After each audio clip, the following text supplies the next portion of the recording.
এই কেকটা বানাতে বসে প্রথমেই যেটা মনে এসেছিল সেটা হলো let's make it extra cute. এই কেকটা বানানো হয়েছিল শুধু একটা রিজনের জন্যই, যেটা হলো সিম্বার বার্থডে।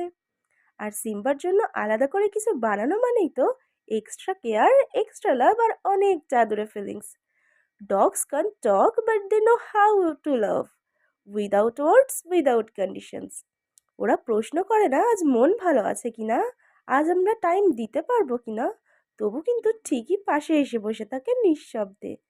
একটু ডাক, একটু আদর, এইটুকুতেই ওদের পৃথিবী সম্পূর্ণ। ওরা আমাদের জীবনের একটা পার্ট, কিন্তু আমরা ওদের পুরো জীবনটাই। এই কথাটার ভেতরেই কিন্তু সবচেয়ে বড় রেসপন্সিবিলিটিটা লুকিয়ে থাকে। সো ওর স্পেশাল দিনে স্পেশাল কিছু হবে না, সেটা কি করে হয় বলো?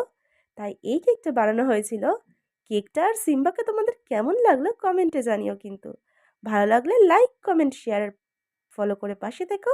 দেখা হচ্ছে নেক্সট ভিডিওতে। Thanks for watching. বাই।